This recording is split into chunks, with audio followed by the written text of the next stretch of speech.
Hello and welcome to the Unofficial Controller Podcast, your weekly gaming podcast, episode number 306. With me, George, and this week joined by RGT. Blue Point. It's my pointless. How's it going, you little stud? That was on point as well. Yeah, whoa, whoa. Look at that one. Whoa. Watch me not talk about it in the news now. Brilliant. I'm very well. Absolutely brilliant. How are you? Yeah, you're looking good. You're Don't know you're about looking full of the joys of an ever oncoming spring. Oh, we need spring desperately. When Not been will it good have here in the sprung, UK. do you think? When will it have sprung? That's a long way off by what the weather's like at the moment, so I want it to spring very soon. When does spring officially sprung? Don't know. March, is it? So it's soon. I hope so. Good to see you're on point, Tomothy. What have you been playing? Only two games, really, Okay. this last week. Infamous PS3. Done. Back in the case. Nice work, Zeke. Thanks, Cole. Let me talk to you. Let me ask you questions because I'm excited. You teased me off air about whether you had or hadn't finished this. Now you've told me that you have. Mm-hmm. What did you think about the Zeke Double Cross? Spoilers for a 5,624-year-old game. Yes, I wasn't expecting that at all. Normally you can sort of read a story, but I was not expecting that because they were so close friends, and I didn't expect it to be him just suddenly. I sort of half thought that was like the energy of the orb thing, whatever it's called. I can't remember now, but for him to suddenly want power, I know he wanted to help more, but it almost seems like when he took the orb thing, it was just because he wanted to be powerful. But obviously that goes against he goes against that a bit more further down the line. But Yeah. I was not expecting that. Normally you can see a game's sort of story through and through most games, but I weren't expecting that, being that they were so close friends. But What about this question then? And I may have misremembered it or I didn't get what was going on. But what about the bombshell? That you are the bad guy. I couldn't believe that. I just sat watching that, and Donna watched the end scene with me as well and went, bloody hell, that's you as well. And I was like, yeah, I just had a fight with myself. I was like, no way, that's unbelievable. It's incredible. When I finished that game, clever story. I had to ask myself because I kind of was playing it and falling asleep. It was late at night. I kind of remember it. And the next day when I woke up, I had to ask myself, did that happen? Mm. And I played it through again, the ending, just to make sure. And it did. I was like, so I'm the... Oh, wow. With the Zeke, because I said to you, pay close attention. I kept saying to you, for the last 2 or 3 weeks, pay close attention to the story, pay close attention to the story, because I wanted to double check with you. Is this true? Yeah. It is. Yeah. I did remember it correctly. The Zeke double cross surprised me, but that ending blew me away, RGT. As you say, the storytelling and the complexity of that weave at the end, I thought I think it's unparalleled. Yeah, I think I was talking to my mate in the week and I said, did you ever play this on your PS3? And at first he got a bit confused what it was and thought it was a first person game. And I said, no, it's third person. If anything, that's a bit like bit of a Spider-Man superhero game with your Crackdown, powers. Spider-Man, yeah. And he's like, oh, right, no, I'll have to play that. I said, yeah, definitely give it a go. It's I think, very ahead of its time for the storytelling and the controls, and very original, just to completely, a lot of games, even when they got original stories, you can see where they got the idea from. But this seems very, very unique. Someone had this idea and done it. Now, what I will say, the last 7 missions are nails as well. They are hard as hell. And also I noticed, because you're your climbing can be quite slow when you're going up buildings. Yeah. That was highlighted a bit with these last few missions, and I was raging a bit, thinking, "Come on," because you're either chasing something or you've got to get to a certain place in a time. That sort of climbing and going over the scenery doesn't help that, and shoot that as a bit of a weakness. But for the generation, Was that the right way to very good. go, though, do you think? Because obviously you can utilize the tramway lines and bits and bobs, the electrical Yes, wires. one of them I did find out. I did use the wires, but there's points where they veer off and you need to go direct. So you have That's to. right. So if anything, you have to try and get ahead to allow your time to climb up that building near the end to get on the. But I got there in the end, got it done. Brilliant. I mean, I've been going through. Obviously, we're doing a Generation 7 playthrough on here with the guys on Discord. Um, but of all the games I've played within the last 2 years, I've been through the Bioshocks because I haven't played them. I'm now into this Infamous. I've played Singularity, all games like that. This is up there with one of my favourite, I think, Gen 7 games. Yes, we spoke off air about the TV. Yes, my TV has got the AI upscaler in, so it does look better than it did originally, and it does run smoother. But even so, I mean, there was one point I was right up on top of the highest building in the game, and I was looking, I was thinking, the draw distance on this is pretty good. I know you got sort of the smog and near the end of the game, the poison, but even so, I was thinking they've built a big world here for an Hmm. early-ish PS3 game. They've, mid-gen, I suppose, but they've done. It's remarkable the game and the size and how it plays. And yes, I've mentioned this before. The menus and sub menus are a bit early 2000s PC game, but that it makes it easy enough to upgrade. You can upgrade your bits and pieces, and away you go. And I just think people don't talk about it enough for the generation. Really, I've had great fun with it. Gonna have a palate cleanse. Got a new game turned up today, which will go in what I'm hoping to play at the end of the show. So going to be playing that for a bit, and then I think we've got Remember Me was voted in for our Generation 7 game. I'm excited to see what people say about that. Yes, because I remember you playing this and recommending it to me, hence why I bought it a few years ago. Well, it's gone up in price a bit now, but That's it, 'cause it was £1.50 game or £1.50 for the longest I time. paid I paid £2 in CEX for that. That's now £12 in CEX. But yeah, on PS3, but that's about £3 or £4 for the 360 version. It's in a lot of PS3 YouTube hidden gem videos. Might be why. So Um, I like the game, although be prepared to feel a little bit sick with the frame rate at times. I think that's probably I my remember when I takeaway. played it, it looked very good. It almost So looked good. early PS4. It looked very good, but Yes. I remember it chugging at points, and I was like, "Oof, geez, is that my PS3 giving up, or is that the game?" I thought, yeah, Yeah. that is a bit chuggy, but And that makes sometimes interaction with the, if I remember correctly, some of the sort of interaction points that it's hard. There's a bit of friction, but there's a lot mm, of I think by the time I got about 70% through, I was a bit like, I might be a bit done with this. But when it was finished, it was like, yeah, okay, that was an interesting journey. did you play it with your SSD installed? I think you did you? I Interest. don't think I did, so it'd be That'd be interesting to interesting to see, go yeah. back and see if that feels a little bit smoother. And that, if my TV sorts it out a bit, it might do, but. Yeah, you might do some sort of light lifting at the back Mm. end. Yeah, I know what's Carlos this? was keen. We put the vote out. That one about 2 hours later, he was like mission 4 or 5, which is about halfway through. I was like, my God, you're going to do it in a while, son. I think when you first turn it on, though, you kind of get a little bit blindsided by how good it looks. And Yeah, I remember initially, on that. the first sort of tickle under the chin, you feel there's not that much friction, so you kind of tumble into the first third of the game quite easy. Mm, And after that, things start to, as the systems and the gameplay mechanics and the story start to pad out a little bit, it starts to be a little bit more of the same, bit derivative. mm, But it's worth £2, and it's certainly a nice way to spend a weekend. mm. It's not an overly long game from memory, so If yeah, I anyone's think interested in that, it's on our Discord. We do an RGT back the past, and we're doing all Generation 7 games. We have a vote when everyone's played the game for the next one. 4 games go up that me and Fat Zangief have decided. We do 2 each. We put them in a vote, and whatever one wins, we all play through and have a little discussion. Hmm. Yeah, if you want to join Discord, check our link trees and bits out. I've now got one on my Instagram, so if you go on there's a link straight to Discord. Jump on there, or we've got one for the show as well. I think, haven't we, on the Instagram? So yeah, come and join in. It's good fun playing through a game with other people and that spurns you on. If it gets a bit tricky, you're not into it to start with. Spurns you on to get the game done. So Yes, yeah, good agreed. fun, A definitely. But nice yeah, way to that. play.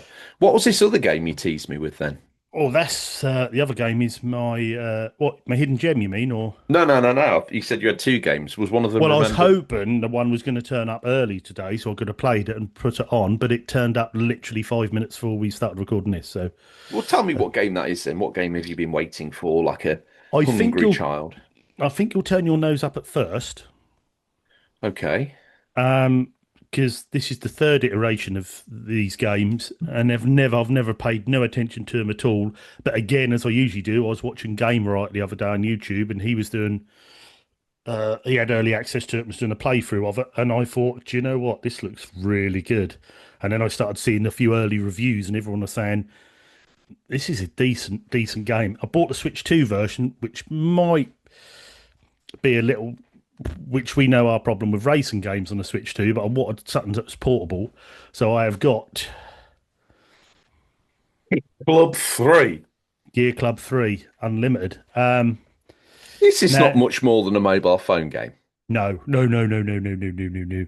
Now, I think people think that from the name of it, they're not mobile at all. This game's actually got a lot more depth than what you're thinking. That's not on the latest iPhone or Samsung S5000 or whatever. You're thinking of asphalt racing, aren't you? I'm just asking the question. I don't know. This I would be very surprised if it is. It's only a toned down one. This is the cutscenes are a bit cut out images and text with voices. But the actual game looks decent on the Switch too. You can get it on PS5 as well and Xbox. It released today. But you go over to start doing like the racing clubs again. You get this billionaire want to start racing clubs in Japan again. So you go over, you earn a bit of money, you race some local people, you get a car, bit Need for Speed, get a car. But the thing I love with this, and this is where you need to listen, young George, is you get a warehouse, and then when you earn your money, you have to buy in a mechanics bay, you have to buy in a body shop bay, you have to buy in tires and bits, and then you have to hire mechanics to do the upgrades to your car. So you can do these side mission races to earn your money to get your car tuned up or to save up for another car. And you have to build not just only your car, your whole team around you as well. And that I've watched 2 or 3 episodes on it, and that fascinated me. And I thought, do I pull the plug on it? And then it released at less than £40. And I thought, well, I'm going to give it a go for that. I'm going to give it a go. I watched another episode of it today, and it does look pretty decent. Like I say, the only thing is, I think if you're going to buy it and you're a home console player rather than a mobile, get the PS5 port. You're going to have the triggers. I think it's going to be pretty good on that. But I just wanted something I could take away with me when we're camping and bits and pieces and play a big game. So I'm going to give it a go, and I'll let you know what it's like next week. Interesting. If I come back and even I haven't named it as me on what I've been playing, then you know it went pretty bad. But from the looks and impressions and the research, it's reviewed quite well, and it's even got that Japanese racing where you're in the traffic and you've got to dodge all through all the cars Oh, wow. on the system. It looks really good, and for Switch 2, it looks pretty decent graphics, really does. So it'd be interesting. We'll see how it goes. So, but yeah, so that's me pretty much. What about you, George? What you been playing? Hmm. Again, it's been a crazy week. I've not been at home very much, but I have I give you the round robin of games I've been playing. I've played a little bit more Tiger Woods 12. I know, I know. Just hear me out. Um, just a couple of rounds, really. I'm trying to meet the conditions to get the next layer of my professional career. So I think I need one more tournament, a good That's an showing. addictive game, though, isn't it? It Once is. you start on that, and it takes you a few holes to get back into it, and then bang, you're on it again, and you think, "Oh, so addictive to work your way up the list." Yes, it's a great game. It is. So Still looks good as well. I still think that it's as a golf game, as golf games go. I know if you loaded up the PS5 one now, I'd be like, oh yeah, okay. But Tiger Woods has always had this kind of pastel washout on it, Mm. where it doesn't ever chase a hyper realistic look. It kind of chases like a hybrid. I've always That's found very anyway. true. Yeah, very true. Yeah. It seems to have a little bit of a cartoony pastel edge to it. It always has. Like 2004, I can speak to strongly, had that same feel. 12 has that same kind of color palette to it, Mm. bizarrely. And I looked at a trailer for the latest one on PS5, and I thought, yeah, it's got that washed out like weird color palette as well. Even on PS5, considering the level of graphical fidelity you can get on like an NBA game. Mm. Tiger Woods looks like it's on a gen and a half ago still. I don't know what's going on there in the golf world. Maybe the grass takes up far too much of the clip count and therefore it is just what it is, but I don't know. Mm. But graphics and grumbles from me aside, as you say, it's still a great game. Still haven't picked up the move yet to give it a go, but The ceiling is safer now.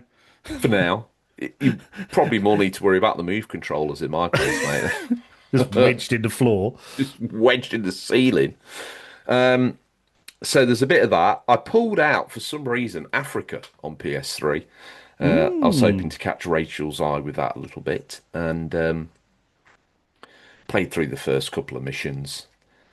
It's I love the game, but as I was doing it the other day, it's like, yeah, I forgot I ain't got my save anymore because of the hard drive swaps, and I don't think I ever saved it to the cloud. So all my photography equipment is garbage. There was some a really great picture set up around this watering hole. And I zoomed it in, got it right, took the picture. And quite rightly, what the game does at the start is it gives you poor equipment. So the pictures that you take, because you're just starting out, the pictures that the game generates of the photo that you've taken looks a bit fuzzy and not very good. And as you get better equipment, your photos improve. And I was this perfect shot down at this watering hole. Click. Then I looked at the image and I was like, oh, God, yeah, I forgot. Ugh. So there's realistic grumbles there, but nothing too major. The other two games I played because I was away on the Switch, I kind of just had a little mosey myself, put it on idle mode, and kind of watched it while I laid in my bed in the hotel room.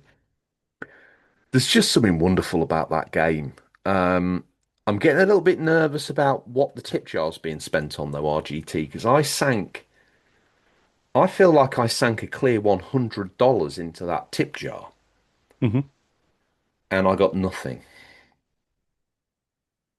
So I'm a bit perturbed. I don't know whether you need to further unlock other levels before the tip jar. We talked about this a couple of episodes ago, and it's still a concern to me because in a bid to get another sneaky little secret location, I keep throwing really good hard-earned cash in his But tip you, jar. but the tip jar, when he's got a tip to tell you, it will have a little icon above it. And I haven't done that, and I've put so much coin in Yeah, there if you put now. it in when there isn't, I think there's, if I remember right, there's a little orange exclamation mark above it. I might be wrong with the colour, but I'm sure there is. And I remember putting it in, and then he told me, and the next time there wasn't one, and I put it in, and he never said nothing. So I thought, well, once you do a certain amount of levels, he might then say, Mm, here's the next place you can go, sort of thing. mm. Oh, one thing I never told you, I did actually get a pickup this week, Hmm. and I think it was, damn it, it's still in the car boot as well. It's a steelbook. uh, Mm. Trials game, Hmm. but I don't know which one it is, but it's a sequel. Is a PS3 one, or Yeah, oh, so that'd probably be Tales of Zillia, I expect, or maybe I thought, yeah, I think it might have been Tales of Zillia 2, something like that. yeah, they done a steelbook for that, and the But I first one, picked I it think, up. First of all, I what saw day it, I one thought, edition or something. oh, I don't think in my collection I've got any sequels. So I picked it, and as I picked it up, you know, when the box sort of moves a bit because of the plastic, as I picked it up, it didn't move, and I was like, bloody hell, it's a steelbook. Even if I've got, I need this now. Was it very expensive, or I think it's like 20 quid. yeah, was it in CX? Yeah, Hmm. Yeah, I know they CX did some. Newark, Hmm. where George works. So shout out to George at CX Newark. Hello, George. He didn't serve me this time, but I watched him through the glass. Actually, Yeah, if that sounds weird. it sounds really weird. Hmm. Did you watch him for long? If you just looked through to say hi, that's fine. I Or did was you, looking through to catch his eye to say hi, but he was repricing items behind the glass. or did he do a sneaky little corner eye look and thought, "Oh my God, that's him again"? Just pretend you can't see him. He'll go I away. think that He's been might there an hour now. my paranoia kicked in, and that's how I felt it went down. Mm, So it's a bit yeah. awkward. Yeah. Sorry, George. Newark. And the only other game we've been playing, and this will attract, I think, a halo of fans around the show, and it's big time. I think at the weekend I played a load of PS2 and PS3, but I've forgotten. It's been a long time ago now. But I've been playing a lot of Farming Simulator Switch edition. So it's basically FS17 Hmm. on the Switch too. It's Is it any good or is it? well, I got this one specifically because it is basically FS17. You can't get mods. You're stuck on the American and European map only, which is bloody annoying. But it is the real one because on all the other farming simulators on Switch, it's the mobile touch edition, which is not even close to what I want. Now, I do Mm, know that the latest version of Farming Simulator has had a Switch version, so FS24 or 5, whatever it is I play on PS5, has hmm. had the same treatment. So you get the full fat game, but zero mods, zero DLC as far as I'm aware, and zero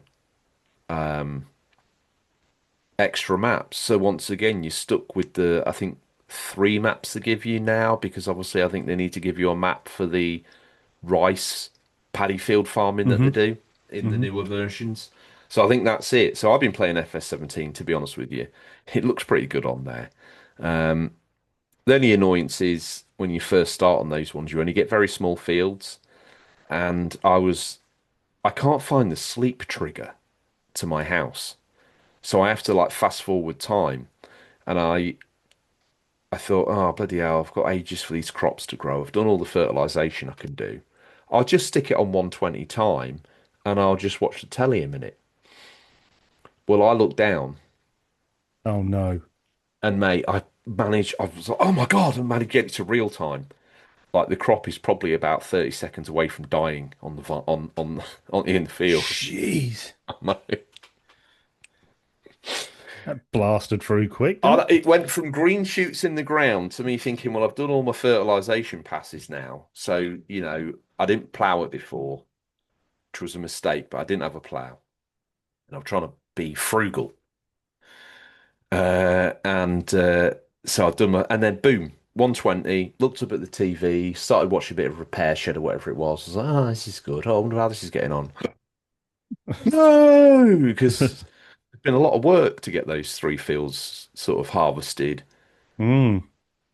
baled, drilled, seeded, the whole bag of tricks. And then to see your work disappear in front of your eyes because you got too busy Oof. watching Jay Blades talk to a grandma about a broken vase that you didn't realise you'd thrown your agricultural empire down the Swanee. So, yeah, um, there you go. There's my story about what I've Well, been playing. while you're talking about simulators, I did recommend to you, didn't I, that Park Ranger Simulator, Oh, right, yeah. the early access. Well, there is a game just dropped because Game Riot played another one, which has actually come out called well, that's on early access, I think, but it's out on PC called Park Ranger Simulator. Now, don't Hmm. get muddled up because this one, recent one he's played was absolute trash. It's terrible. But I'll have to get the original one that he got the early access to and send you the link for that one because that looked Well, really good. That one. one thing I'm going to pick up probably while this episode's on actually is I think it launched yesterday or today, and I don't know what format to get it on, either Switch or PS5. So this is kind of what I'm hoping to play without ruining it too much. But there's an indie game I've had my eye on about. It's called Star Trek Voyager, and it's basically a almost like a roguelike. Do you remember Fallout Shelter where you had to like stack up the pods inside? So it's Oh, I like loved that game. I put some hours into that. I loved so that. in Star Trek Voyager, you kind of cross to the other end of the universe, and when you get there with the game mechanics that you've got, you get a side-on ship, a bit like it's a bit like Faster Than Light, or like the space version of that Bomber Crew game that I played a lot. Do you remember that? Space Mm-hmm. Crew, I think it's called. Mm-hmm. So you get a side-on the ship when you start off. All the all the areas are pretty much damaged. So then you have to go in, clean them, repair them. Oh, that This is sounds going to be, good. yeah, I'm quite excited by it. I guess mileage may vary depending on whether you are, and it's new and it's indie. So look at me, Mm, star of the show once again. yeah. I'm also quite intrigued to maybe try and grab that Cairn, that climbing game this weekend as well. Maybe I'll get that next week and I might get that next weekend, and this Mm. weekend just get this. Oh, I did walk in on my beloved wife Rachel. Got home the other night, and the old PS5 was sweating because she'd been on roller Planet Coaster 2. Oh, wow. Yeah, walked Yeah. in. She was like, "Oh, this is my third park. Done all this, maxed out the attach rate in this other park, so I had all these effects going on, all these rides. It wouldn't let me put anything more down, so I'd consider that finished." I was like, "Yeah, yeah." Yeah, I remember my daughter played a lot of the first one. She The enjoyed the second first one. one, try and tickle the second one under her nose because a few of the gripes I had with the first one, uh, the level of interaction and some of the sort of abilities and things, the way it worked because it's controller driven, have been alleviated somewhat in this sequel. Hmm. That's my big takeaway. I don't feel like the graphics have improved greatly. They've obviously incorporated some of the water rides from the first one's DLC, but yeah, definitely. I don't know what formats it's on actually. What's she got these days? Switch? A PC, gaming PC. Oh, get it on there, won't she? Yeah, Yeah, yeah. yeah. She's got a Steam account, so she Oh, get it on there. wow. Does she want to do a podcast? Because Yeah, she's got a finger on the pulse. yeah. RGT on the preamble, which I don't think made the show, much to my surprise, because you can normally set your watch by you and your hidden gems. And Thank you. I feel like it was only a week ago that we did one. We did one late, the January one, because there was a show you weren't on, which had it lined up for, which then pushed into February. And I did say on that show, you will have another one in a few, couple of weeks' time because we'll be on the February's one. That was January's, which was, if you didn't listen to that show, was Dungeon Siege, Throne of Agony, which I done on the PSP, was January's. Yeah, I'm now on to great one. February's one. So, Okay, well, word of warning. I hmm was in the edit suite, and one yep. thing I would say did not land for me, especially, is the almost the Fat Zangief way that you dictate the way I do the hidden gem. I think I'm going to veto that. We're going to just go flat no, Fair enough. and we'll just do the OG boon. Yep. I like that. Are you? Because yeah, no one should have to listen to that. But the boon one, I think, is passable. Yeah, So, it's very good. are you ready for this? I am ready. GTL is like the Lone Ranger. Wow. He's riding on down. Bring hidden gems to me. Ooh. Oh, could be the best one yet. I, Beautiful. yeah, Beautiful. yeah. Look, the Buzzsprout money's coming clutch, to be fair. I've Mm. squandered it all on singing lessons. You can tell. I mean, you're hitting the notes now. Well, that's all of it. So, Mm. Oh, maximum improvement already shown. oh, if you do want to advertise, questions at unofficialcontrollerpodcast.com, and we'll see if we can get them another lesson. Um, Questions, though. Let's do the guessing game. mhm. Hit me up with the year. 2017. Hit me up with the format. What, the platform? Yeah. Switch, which is what I played it on, but I would have. Actually, I think this might be Switch only. So, Okay. Publisher. the publisher and the developer are the same people, which was Sidebar Games. Mm, Ooh, and the genre, please, Bob. the genre is, I reckon you'll get it from this, is an RPG sports game.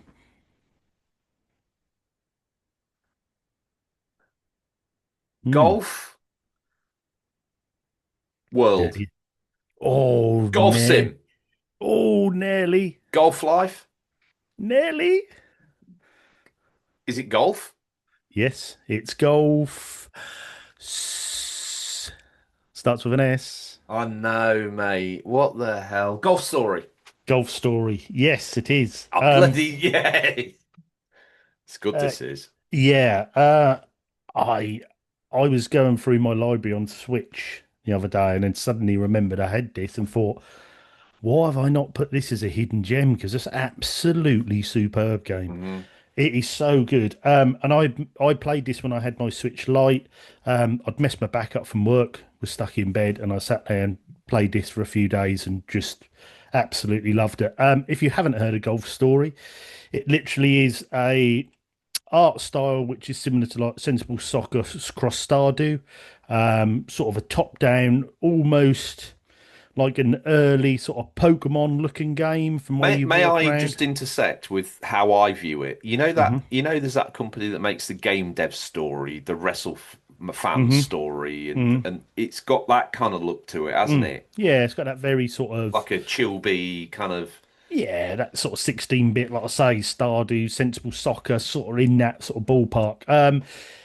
And this game, that's got a good little story to it. You start off playing golf with your dad when you're a kid, and he thinks you're really good, and he's training you to, you're a bit worried about crowds, and he It's like your trains you a life bit. story, mate. Yeah. And he sees that you're going to be, really good at the game. And then obviously life takes over, and that goes 20 years later, and you've split up with your wife, and she's asking you to come and get the boxes from from their house. You're in a different house now, and you said, "Well, I can't at the moment because I'm going to play golf again and see if I can get back into the pro golf ranks." And that is your story. So you start off at the local golf club and no one takes you seriously. So you do a few little, you wander around like an RPG and you'll see a few people at the course doing different things, and you'll play little missions for them to get enough money to get the coach to view you, and then you go off and play tournaments. And the idea is that you make it up the ranks. Yes, George, you have your finger up. You may speak. I realise I don't want to detract from Golf Story. I don't want to detract from your story either about it or your mini review, your hidden gem. But I realised I have a confession. One of the games, those PS2 games that I said I played that I'd forgotten about as you were talking. I don't know why, as you talked, it came to me. Yeah. Me and Rachel spent a few hours on G1 Jockey. Wow. And I mean a few hours. Oh no. Should we just leave that there, or I think we should. I think we should leave that there. You're gonna poke the bear with this. It's a banging game. Um, but yes, back to Golf Story, not Yes, G1 Jockey. please. Yeah, I just Um, needed to get that out. I felt like I had to get that out there. I know it's got a lot of history with the show, and yeah. but they nail this sort of retro RPG with it. The golf's really easy to play, but good fun. When you XP and level up, you then put them points against your power or your slice or your shot or Mm. your, and it's addictive. It's great fun. It's got lovely little music. And like I say, is if you remember the old golf games where you were top down, like Golfomania on the Master System and games like that, it's got that sort of Like style to Microprose it. Golf as well, it gives me Like, vibes of. yeah, similar to that. So it's easy to play, but it's got a good story to it, good little RPG elements. And that's a great little game. I picked this up when this was on sale, I believe, for about £6. I was going to ask you how much is it? But at the moment, that's on the Switch store for 13.50. Hmm. It's Which isn't. reasonable. Yeah, you'll get quite a few hours out of the game. But if I 100%. was you, put it on your wish list. Wait till the sale comes up and do it, because it is there. There is a physical, but it was done by limited run, so you're looking 50, £60 for one of them. Forget the physical. Download it. It hardly takes any space up on your memory. Download it off a Switch store. Wait, there's a sale on, and yeah, it's a great little game. I absolutely love this game, Golf Story. They went off and done a few other ones which didn't hit as well. Golf Story was nines out of tens, 90%, 92%. He got really good ratings. They went off and done I think a football one and a sports one, and they didn't Yes. quite hit them ones. No, But Golf Store is the OG, and this for is me, yeah, it's the best one. this is the one. So yes, definitely check that out, but because it's a great little game. That RGT is possibly one of your finest works. That was absolutely banging. Golf Story. Didn't expect that to walk in the door, mate. Absolutely banging. Thank you. I actually counter it. I know you say put it in the sale, and that's great advice from Martin Lewis of moneysavingtips.com. Uh, but I think at £13.50, Yeah, you wouldn't be disappointed if you you spent it would on the game not because do it. you know what an old RPG is, you know what a golf game is, and if you want something that's real sort of niche and having an RPG story about golf, you aren't going to go wrong with this. You'll have plenty 100%. of hours to play in this. It's good. They've even got little spin-off bits. You go to different courses. They've got disc golf in there as well. So They do, don't yeah. they? Yeah, Yeah. you go, yeah, and there's like the different courses are quite themed, like Halloween one, and yeah, so it's good fun. Definitely check it out. So Okay. Well, thank you for that, RGT. no problem. I guess that leaves us clear to dive into the news like Duncan Goodhue with a pack of dogs behind him. It's time for the news to scour the very darkest regions of the internet to bring you the latest stories. First up, out the bag. Ho ho! Who's been busy? Old Robert Ramsey's been busy. He's the son of Gordon. Is he? He is now. Okay, He works fine. over at Push Square. I think he's an intern over there because I don't think Gordon's kids are that old, so I don't know what's going on. But anyway, Robert Ramsey put his tiny little fingers to keyboard because he's a child, nothing more to it than that, with this story. And this is big time. Sony makes shocking decision to shut down Blue Point Games. In news that genuinely centers reeling, Sony is reportedly shutting down Blue Point Games, the Austin-based developer that it acquired back in 2021, making it part of the PlayStation Studios. Most notably, Bluepoint was behind the Shadow of the Colossus PS4 remake and the excellent Demon's Souls PS5 remake. Naturally, there are high expectations for what the team could go on to produce, but according to Bloomberg journalist Jason Schreier, the whole company is being axed by powers that be. It's no secret that Bluepoint was working on some kind of live service God of War title, but that project was cancelled in early 2025 when Sony started backtracking on its live service push. At the time, we and many others were baffled by the news that the platform holder had a developer like Bluepoint working on such a thing when it was clearly very adept at remaking classic games. Schreier writes the studios spent the last year or so pitching new ideas in an attempt to decide the company's immediate future. Closure means that around 70 people lose their jobs. Meanwhile, a Sony representative had issued the following statement. Bluepoint Games is an incredibly talented team, and their technical expertise has developed exceptional experiences for the PlayStation community. We thank them for their passion, creativity, and craftsmanship. Without question, countless PlayStation fans will be left bemused by the situation. At a glance, and from the outside looking in, there appears to have been some serious mismanagement at play here from the parent company. RGT, that bombshell reverberating around the Hmm. gaming bazaars over the last 24 hours and into the weekend. What's your hot take on it, retro gamer Timothy? Thank you. I still think this is all part of the video game crash.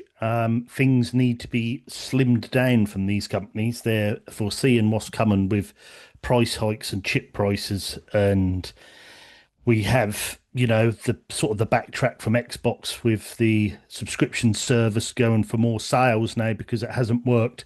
Everything's a bit unstable. They're trying to secure things up, and I think they've looked and thought we need to offload some studios. Who's going to go first? And unfortunately, Bluepoint, although not their fault, they were pushed to do the live service game, which Sony aren't really going to do anymore. You No, take that mate, away, I and that's counter like, that. The evidence, I believe, suggests that they pushed to do that game. really, which Now, then to I don't think that changes what you're saying. mm, They were obviously in between projects, or maybe that the studios are moving that way. Maybe someone at Bluepoint thought, if we chuck this out there and they bite it, seems like they're just writing blank checks for this drivel right now. mm, Let's give it a go. God of War, build this thing, show it to him. Herman Hulst, awesome. I mean, the talk of mismanagement, I think you probably got to look at Herman Hulst a little bit. But then mm, when we talk about, and I think you've nailed it, and I think this is the maybe not many shows or anyone really has this opinion. But I think you're right. The crash is happening. It's real. Games companies overburden themselves during and after COVID and then realize that the business just wasn't there. And I mm, think, in terms of remakes, in terms of like push for next console, PS6 is way back now. yeah, In terms of 2030 is apparently the franchises, rumors. obviously there's always fan noise about, oh, I want a remake of this, and oh, I want a remake of that, and I want this, and I want that, and I want the other. Realistically, what do the sales look like of that rather niche game you want remaking from your childhood? Not that great. So have Bluepoint really worked through what's available to them from remakes from Sony's portfolio? Well, and also I think it's crazy. A lot of the YouTubers have been talking about the gaming crash and where we're at with what's been going on in the gaming sphere of late in the last couple of years. Yet they all turned around and said, "Oh, it's mad. Sony have shut down Bluepoint." I think you've just got to think outside the box a bit and think studios are going to have to go, and who's doing the least amount at the moment? Hmm. Who's not really got a project, and their last project was canned because they're not really doing the live service stuff. And you sort of look and think, sorry, Blue, but you're gonna have to go. You're just sitting there at the moment. Might be time for you Well, to. yeah, even if we injected a project into you now with 4 years until that pays off, and in 4 years' time, we might be in PS6, we might be not. We just don't really know where we are. You're absolutely right. We've got no choice. Bluepoint got to get the bullet. Mm, And and I don't say that easy because 70 people lost their job, but I'm sure Sony don't make those decisions easy, but they've made this decision. and I know people will say to me, "Oh, but RGT, you moaned like hell when Xbox shut Tango and things like that." Yeah, I know, but that was under different circumstances. They were raving about Tango. They had that great game, Hi-Fi Rush, and then just decided to shut them down, and then said, "Well, they wanted an award-winning studio." And I still remember the ex-head of development having a picture on Instagram of all his trophies he'd won for his game, saying, "Sorry, what?"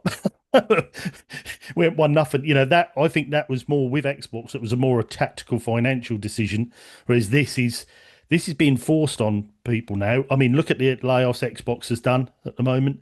They bought big this just as the crash was coming in, and have now had to lay off thousands. Sony have laid off thousands, and it isn't going to stop here. Bluepoint will probably be the first of a few that will go. I don't think Mm. you're going to see. I'll be very surprised if see anyone really big. I mean, at the moment they're going back to them single player games.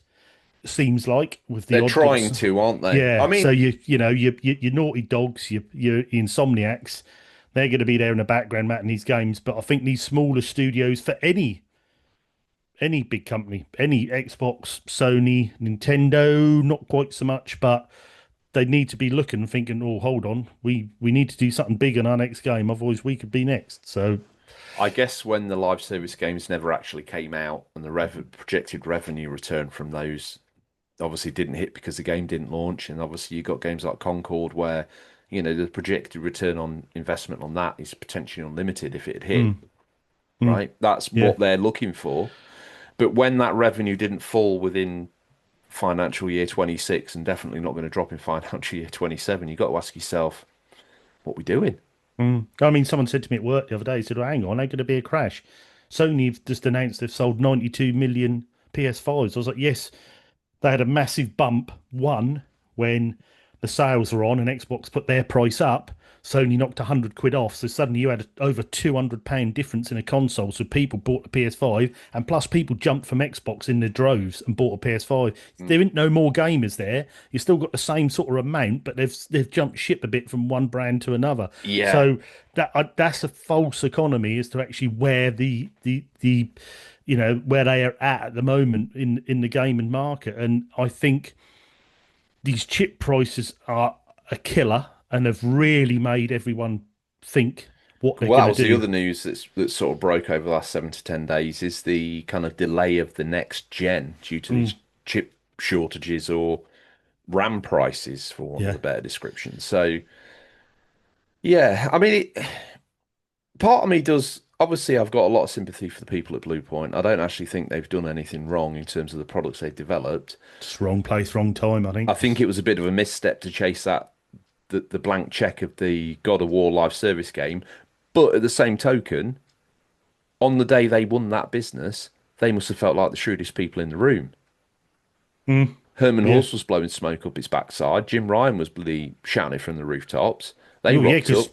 at the time that Sony probably thought they've got it, that they know what our vision is, they know what we want. So they've come And forward with imagine this. how safe you feel at Blue Point handling a God of War, Yeah. like one of the royal franchises, Mm. live service game. only to get that canned because Bungie said it wasn't very good.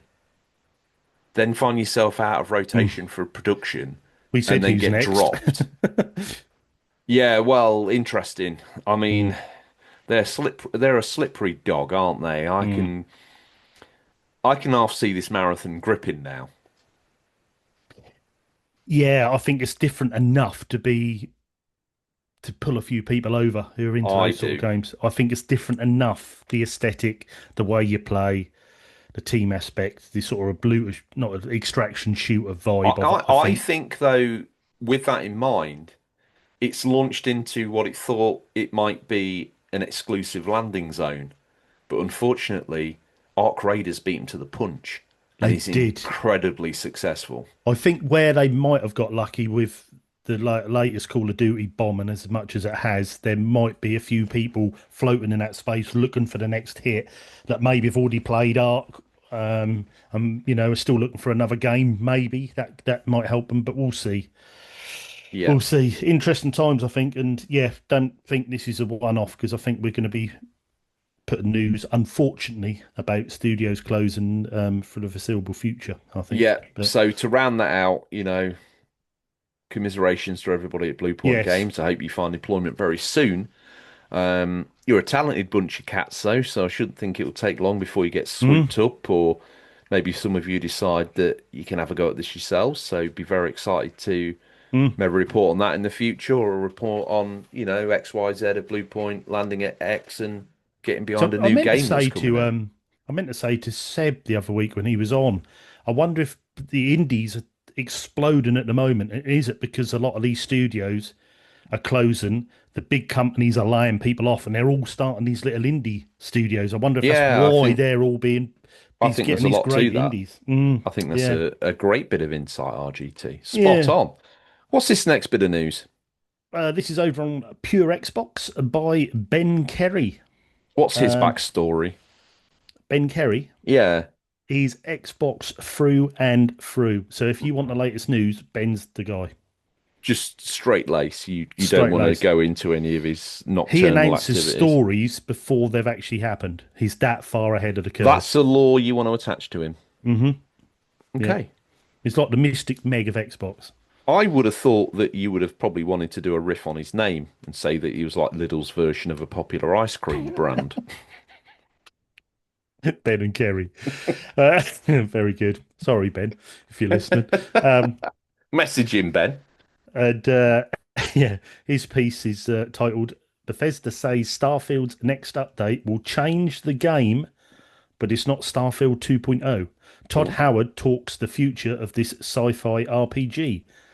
If Todd says it, then it must be true. gotta Um, be. yeah. In recent months, we've heard a lot about Starfield and its next Xbox update, which has been rumored for a while now to coincide with a PS5 release of the Bethesda RPG. Mm. Mm. Very little of that information has come directly from the team, though. But this week, Todd Howard has been speaking with Kinda Funny about this very topic on KF Gamecast.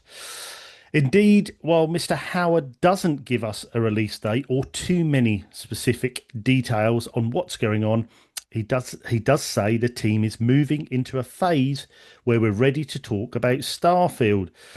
The game maker then goes on to temper expectations by saying that the next update should please existing Starfield fans, but it's not Starfield 2.0 as many have been expecting. Here's what Howard said on the matter. We're moving into a phase where we're ready to talk about Starfield and really show that in the right way. What's coming to the game? We've been doing a lot of work that we like a lot. It is not Starfield 2.0 for expectation settings. If you love Starfield, we think you're going to love this. It's updates and things that change the game, not in an isolated way, but more meta, using outer space and things in ways that we haven't. But if Starfield's something that didn't connect with you right away, or you've bounced off it, or found it boring in places, I don't think this is going to change it that fundamentally. Wow, he's really selling this. But He is. I did think that. yeah, if you're someone who loved Starfield, we're really happy with it. In terms of the timeline on this, Howard goes on to say that the news on this Starfield update is coming soon, but is again hesitant to put any sort of date on its launch. What the BGS boss doesn't hesitate with is to also mention that this won't be the end of Starfield. The team sees it continuing for a while as it works on other projects as well. Um, no, we're doing more Starfield stuff coming up. We've been laying that out, and so it's something we see continuing for a while. If you want to check out this full interview out, here's Howard talking about Starfield alongside various other BGS projects. We'll chuck the YouTube video for that down below, which is on Pure Xbox. Go and jump on, go and have a look. I know he was talking about The Elder new Elder Scrolls, Scrolls, yeah, in addition.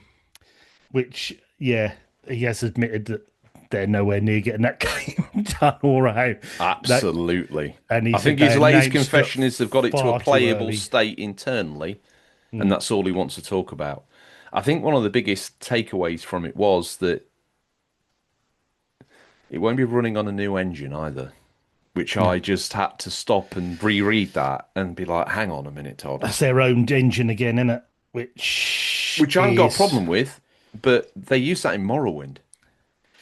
they used it in Morrowind. They used their engine in Starfield, which at time they've fixed it now, but on launch was quite chuggy. That struggled a lot there, and it took them a while to get that fixed. I haven't played it of late, but I have heard it's a lot better now. It's fine, but it's an odd What one. do you make of all this talk? Because I've never played the game. To be fair, I've never played it. I do I actually think it might be a slice of me, but the one thing that's put me off has been the space transitions.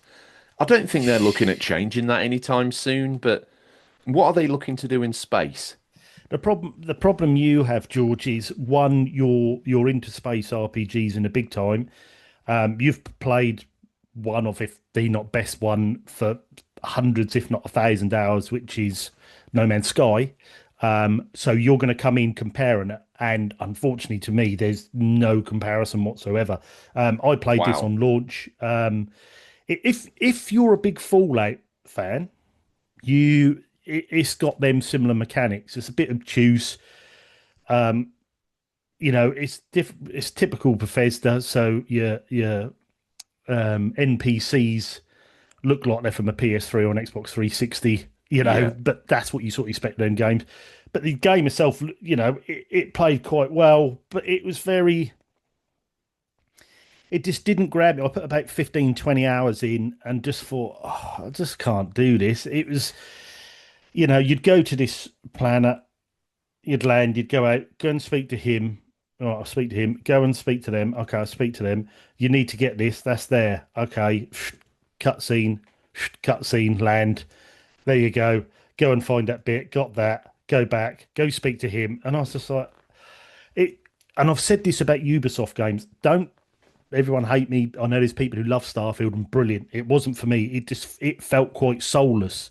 Mm. Do you know what I mean? I like it when they open up and give you the story and give you that character so you can learn to really know that person and play as them and go off. I know you're playing as yourself, but there don't seem to be much story or something to grip you and hold you in. And I know a lot of people who are Xbox through and through, and all of them bounced off it that I knew. I Mm. don't really know anyone that's put loads of hours in, but I'm sure there's a good game in there. It just wasn't for me, and I just think even with this, what he's saying there is this is a guy who's trying to cover his tracks and what he said previously. Oh, this is really good, but don't get your hopes up too high. But that's not Starfield 2.0. But if you Mm. play the game and you like it, you'll like this. But if you haven't played the game before, he's basically saying don't bother because you won't find any extra bits in this. Do you know what I mean? It's just Yeah, I like thought that was a bit a bit strange, but I odd. think the expectation setting that he talks of, I think, was good. I think any other talk about Starfield, especially with the internet buzz of them wanting either 2.0 or some other variation, he had to say at the start, like, oh, it's definitely not going to be that. But it could have these elements in it. He was very oblique in what he was talking about. He's going to use space in a more meta way. I mean, I can't even really extrapolate in my mind what that might be. I wonder if there might be some more kind of combat, exploration, Mm, mining. space-based building. Um, In my opinion, it needs something like that because the planets I went on were very barren and they almost seemed to. they've got the perfect toolbox in the space because, up there you can change the game up a little bit. You're not relying on the planet mechanics. Everything's a little bit Mm, different in space. So if you were to adjust that game, so maybe you never go down on a planet. Maybe it just becomes this little buzz around, blast some asteroids, collect up the minerals, take them back to a location, dump that, extract cash there. Maybe it kind of changes it in a fundamental way mm. where you kind of get more industrious jobs. I, Yeah. I don't know enough about the game to know whether I'm speaking absolute drivel or not, And but don't forget, I played at early doors, so it's probably a completely different game now. But I mean, when I played one of the planets I went on, I was walking for ages, and then I thought, I've been here already. I've been to this bit, but it hadn't. It had, like, CD generated the same landscape further down, and I that's a was like, shame. oh, hang on. But I heard a lot of that has been patched out now, which is good. I think if you're into them, I was never a big Fallout player. I found them a bit obtuse. I found them a bit. They don't really show you, but that's the enjoyment of the game, I suppose, for a lot of people to discover and find stuff. If you Yeah, like Fallout, there's a and you haven't played this, there's a massive game for you here. I think But I might grab this. If this patch hits and it's got some decent noise to it, I might give it a go. I think you'd get some enjoyment out of it. You're obviously sort of prejudging it because of these land and scenes and bits and pieces where you want to I be. just in my dream space guy a game, No Man's Sky hits that dot straight on by allowing me to do all those industrious things, Mm, explore the planets. Yes, I tell you what, No Man's Sky is lacking a Fallout style storyline. There's a story there, but it's very kind of spectrum, yeah, you know, text adventure yeah. style story, whereas obviously Fallout's got some level of production value Mm. and And I mean, the voice thing I art. did like about Starfield, the first person shooting and stuff was really good. I enjoyed that. I'm not an aficionado on FPS games, but that looked really good and played really well and had some good battles in some sort of deserted places I went to get some, collect some stuff for a mission I was on. So that was good fun. That's a good side to it. It's almost like that Halo-esque when you're going in Mm, buildings, doing your shooting and bits and yeah, pieces against other people who are trying to steal stuff. So that side was good. I think you've played your Fallouts and enjoyed them. yeah, definitely. I think you'd find something in this if you can put that to a side and just play it as a separate game. Try not to compare it to No Man's Sky. You'll probably find some enjoyment out. Think of it Yeah. more as sort of a space adventure rather than a space sim, and see what you think. But yeah, I think it'd be interesting. I've Well, I like Outer Worlds, and basically this is that. So I don't know why I've never really. Outer mm, Worlds has no planet to space transitions. In fact, it's got no space activity at all. You just watch this ship on a loading screen. So mm, I've been a bit unfair, but the way it was sold to me initially was as like No Man's Sky, really. So when it didn't hit in that way, it was a bit like, it's disappointing. I kind of see the Fallout yeah, bits, and that's great, but I want to be able to fly my ship around as and and when that's I please. and also for someone like you who would be new to the game, who they could really do with encouraging to play it, Todd Howard doesn't really help himself by saying things like this. Like, oh, if you're new to the game, you're not going to find anything different in it. That's not really for you. But if you're a fan of the game, you might find some new content. I'm like, I well, hope that I can become a fan of the game, but yeah, definitely. I'd give it a we'll go. see. Well, I'm holding off until the update, that's for sure. Mm, Here's a little bit of news that should set your eyes on stalks. Ollie Reynolds over at Holy Trinity, baby, Nintendo Life has some quite fascinating news here, RGT. It's hmm great news, but to me it's veiled in a bit of a spiky glove, if I may say so. Ollie says Pokemon Fire Red and Leaf Green officially revealed for Switch. mm. Nintendo has seemingly revealed Pokemon Fire Red and Leaf Green for the Switch earlier than planned, as a whole bunch of eShop listings are now live on the eShop. Priced at $16.99 or $19.99 if you have the American persuasion, each with a launch date the 27th of February, Pokemon Day, of course. This release has bypassed Nintendo Switch Online entirely, meaning you can now own the games digitally a la carte. There'll be a physical edition in Japan, which looks incredible, by the way, although the game itself will still be a code in the box. Nintendo of America has put out an FAQ saying these games will not receive physical releases. Um, Releasing Fire Green and Leaf Red is a pretty big move to acknowledge Pokemon's 30th anniversary, much like the launch of classic titles on the 3DS almost 10 years ago for the 20th celebrations. Each version of the game is available, each language version of the game is available to download separately, so be aware if you're pre-ordering on the eShop to get the language that you want. The titles will be available shortly after Pokemon Presents Showcase on the 27th, so we'll be sure to keep an eye out for any further anniversary announcements from the Nintendo and the Pokemon Company. RGT, great Mm, news. Frustrating that maybe we don't get. I've always been hoping that we might get red or blue on the Nintendo Switch Online Game Boy mm, emulator section. But this to me proves that although we don't have that ability at the moment on Nintendo Switch 2, we don't have the ability to play those games currently. That system isn't on there.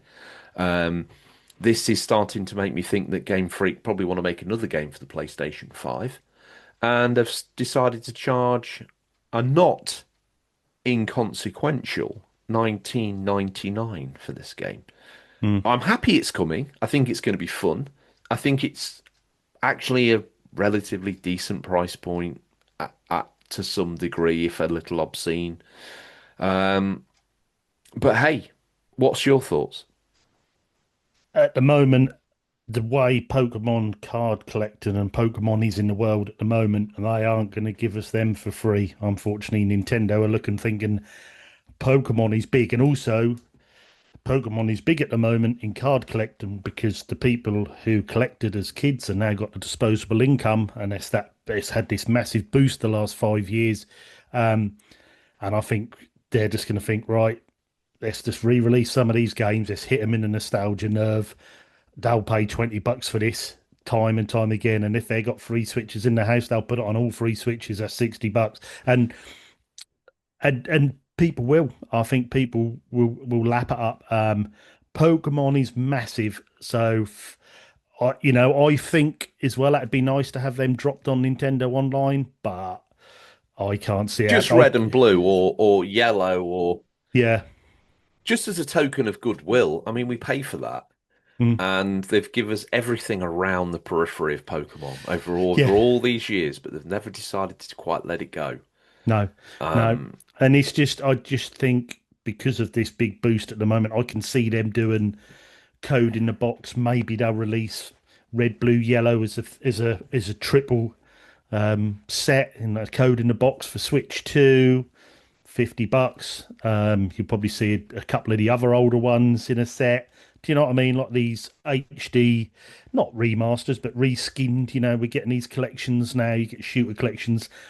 They do well on the Switch, and I can see them going I down I that route. agree they do well. I can't see them going down that route when they can split them up and hawk them off individually, though, mate. No, I think you're probably right. I think Sadly, I don't want to say this. I think any other company probably would put them as a collection, Yeah. but and it'll But be then a again, hard no other company has a property this hot and this no, big, and no, and probably never also will. and it's going to be a hard pill to swallow if you're getting a Game Boy game as a one only game on a Switch 2. You might want to add a bit of digital art book and bits in there for that because it's not a big Agreed. game but if they do it, it will sell. It will sell. Pokemon is hot property and the hottest property at the moment. It's a money-making machine. I Um, watch a few YouTube channels of shops in America. And they've all, a couple of them didn't have Pokemon cards. It's now their biggest section of the retro game shop. wow.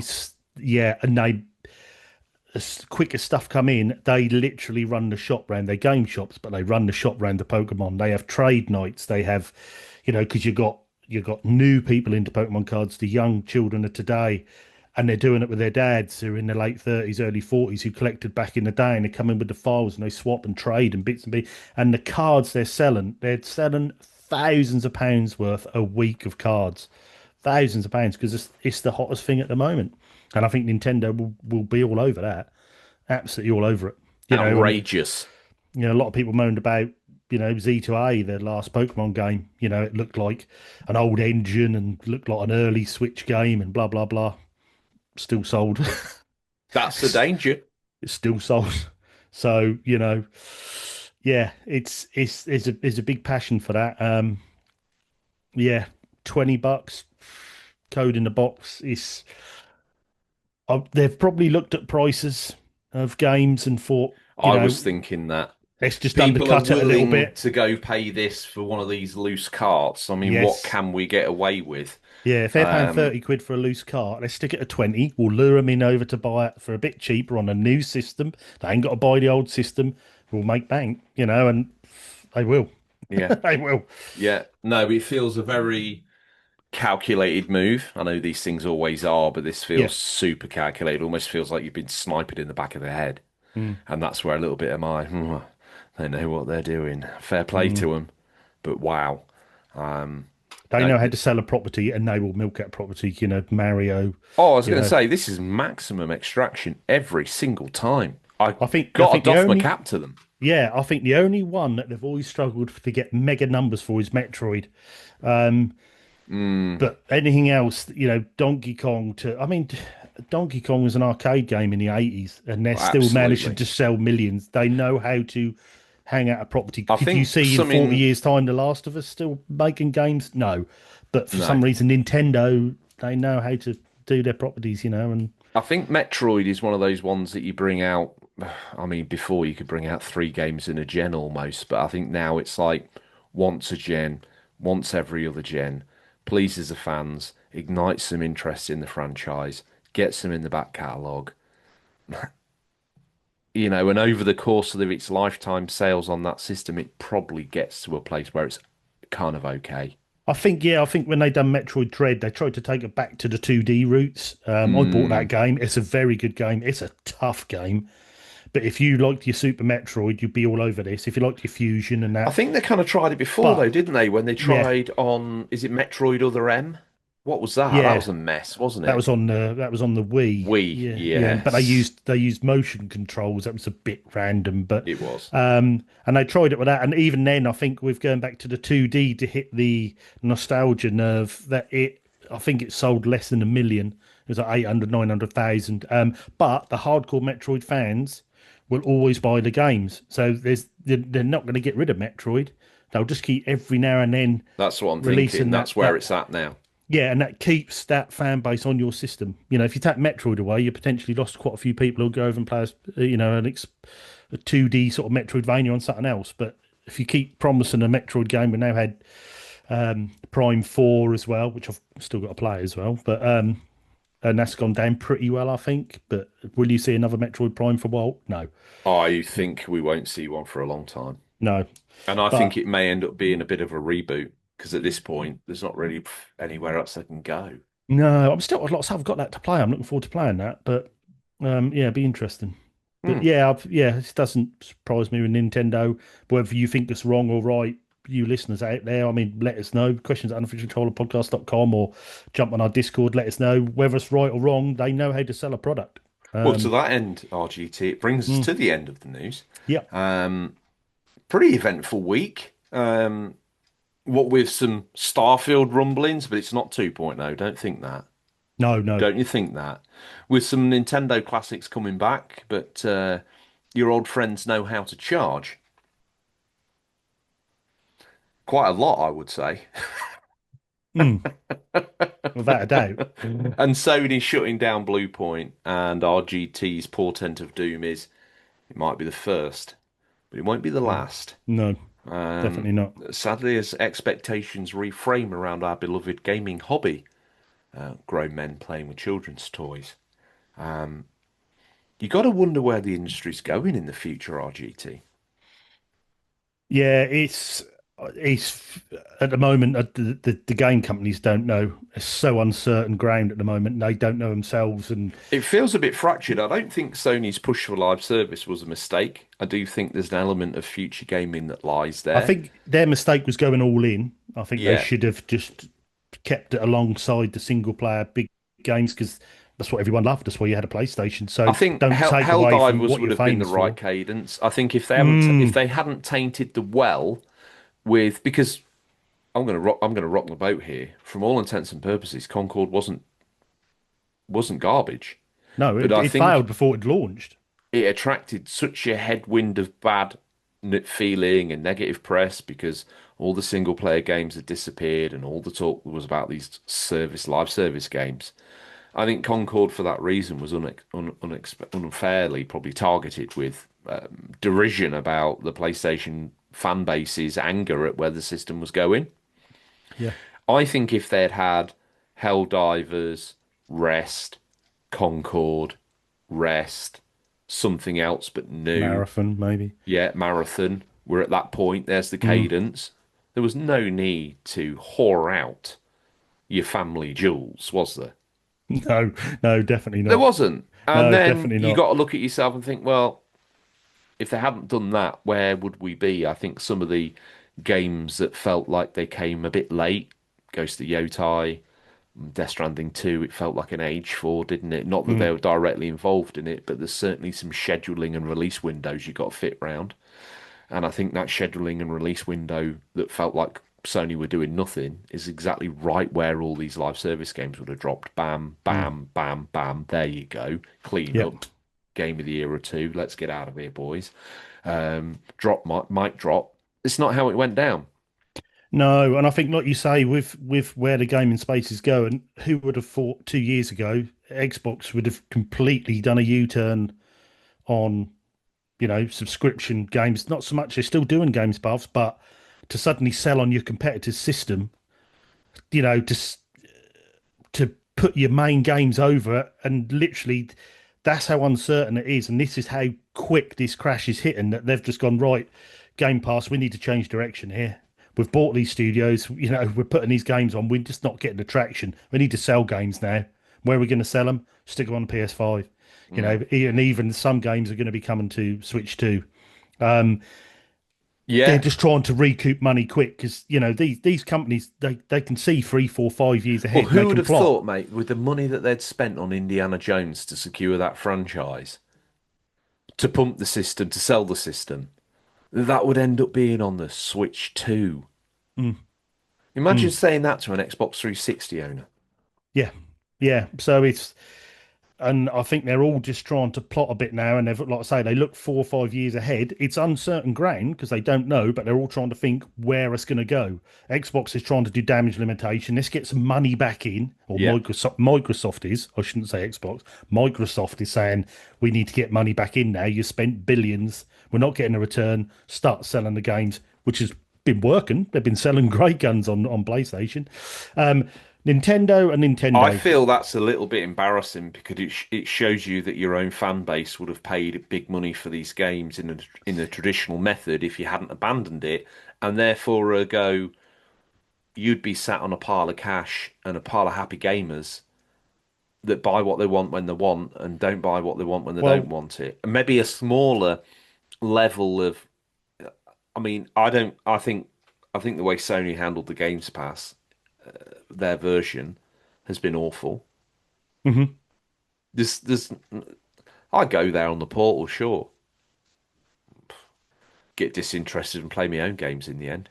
The thing is, for people like me and you have been in the ecosystem quite a few years, We when, say this, ev don't we, about all yeah, streaming systems.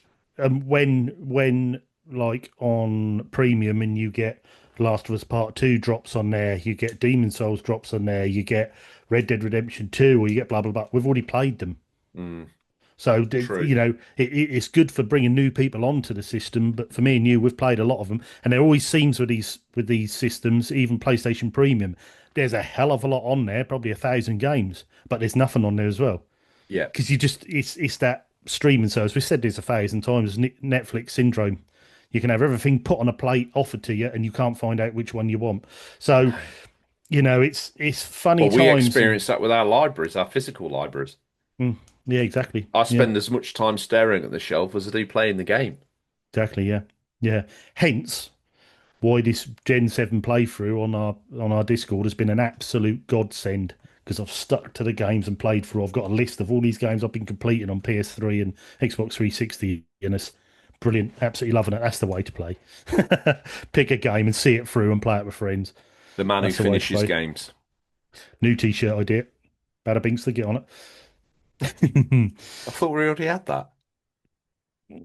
Yeah, what an RGT one. It's got to have a name on it. Okay, On the okay. back, not a Oh, footballer. okay. They don't know the off-screen you, do they? I, No, oh my no, God. no. They get hints of it. They get shades of it. Hmm. Manifest itself every now and then, but they don't know the real What you you. mean, like when all my family have to watch me play the Switch, Yes. and then if anyone disturbs me, it's just a short, sharp, high-pitched scream. Shuts them all up. Hmm. Hmm. If you did that round me, I'd pop something in your mouth. Hmm. Whatever came to hand, to be fair. Strawberry split, feast. I love a feast. Nothing that nice. Oh, anyway, shall we move on? Probably an HB number two pencil, so I embed a little bit of lead in the back of your throat. Got away with that. Lovely. Let's do some round robins. Let's say that if you're listening to this show, well done, congratulations. If you're watching this show, heck, you're the winner. You've seen two grown men talk about kids' toys for an overly longer period of time, and you've hung around, so fair play to you. I like the look of you. Don't forget to hit subscribe, like, share. I don't know what you're pressing down here. You've probably just clicked on some other podcast video. That's a danger. But there you go. Want to thank everyone for the reviews, the views, the listens. Thank you very much. Loving to see the comments coming in on the YouTube. Love to see all the activity in the Discord. I'm miles behind. I think I'm in spring 23, to be fair. I'll get caught up. Yeah, you'd answer that question someone asked you 3 years ago. I, I will. I'll get there. Yeah, If you're watching us on video, congratulations. It's Wednesday. If you're listening to this, it's Sunday morning or Monday. You're on your way to work. Commiserations, but you know what? I'm here with you. yeah, all the way. Don't forget, Tuesday you get a slice of the other show that we do called Flashback, which is a slice of retro nostalgia where RGT goes into the UCP vault, pulls out a magazine from a certain point in time, and we retell that as if it's right now and then. So we Mm. go through the games we would have been playing in 1993 as an example. We talk about the news of that month, June 1993 as an example. And then we talk about what we're hoping to play with the UCP legend returning in full viscous form over on Flashback, aka, as we call it, Flashy B. Yeah, I like Mm. that abbreviation, bit of Mm. Flashy B. For those that know, they know. Exactly. Got another banging episode in the lineup. I think an early 2000s episode or late 2000s episode RGT we might have for them this week. Yes, yes, yes. That'd be sort of mid 2000s, I think, in the noughties. So But we change things up, so don't be surprised it's not, 1989. yeah, we've covered from 92 right into early 2000s, the mid late 90s. With there's 11 episodes there of just random months of random years, and yeah, go and check us out. No. And as RGT mentioned, we've got a great Discord channel. Lots of wonderful people on there doing lots of encouraging things. Very inclusive place. Lots of people making new best friends for life, which is Hmm. wonderful to see. Lots of interactive stuff if you want to get involved. Quizzes, playthroughs, trophy, combination trophy, achievement, end of the Hmm. year prize as well. Always little bits and bobs dropping on there. So keep your eyes peeled, get involved. Best thing about all this stuff that we've talked about though, RGT, is it costs £0 and 0 pence. Some would Mm. argue that's You a must be great mad. price. Mm. Bring us into your life for over half of the week. We take your pain away. In Mm. some way, shape, or form, we make yourself feel okay. That job at work that's really boring, stick the headphones on. Listen to RGT wax lyrical about Well, not only Microsoft's that, failed Game Pass strategy. if you're new to the show and you listen to this one and think this is pretty decent, well, if you want a while away the whole week, download the back catalogue. Oh, Over get in it. 300 shows. Over 300 shows there. You can go back to the early stuff, to retrospectives of consoles and launches and games and bits and pieces right through to where we are now. So, yeah, there's plenty to download. Download them all, get them in a library and just Hey, listen your way and through. and if you want to go chasing things, we filmed an episode. We recorded an episode on a submarine. We we record an episode in a plane crash. It's some mad law. We record an episode in a courtroom. Go find it. We've Go got hunt it guests on out. there. We've Yeah. had Retro Ashens, Future. We've had Ashens. We've had Mike Rouse. We've had M. um, Dickey. M Dickey as well. Yeah, game developer fame. So We've we've had even classic retro celebrities like Dave Perry from Games hmm Master. yeah. I think we've had a good slew, Yeah, RGT. it's a good smorgasbord there. So yeah, get download and have a listen. So yeah, that's good. Plenty to listen to while you work week away. So And as we say, best bit is it's free, hmm but you can support the show. We don't tell you to, we just say that you can. And from as little as $3 a month, and that's $3, that's not real money, that's like monopoly money as far as I'm concerned. It works out to be about £2.70, which is the sort of money you kind of just throw away. So if you're throwing that money away, you might as well throw it generally in our direction because the benefits, RGT, are immeasurable. For $3, you're going to get a readout on the show. What else are you going to get?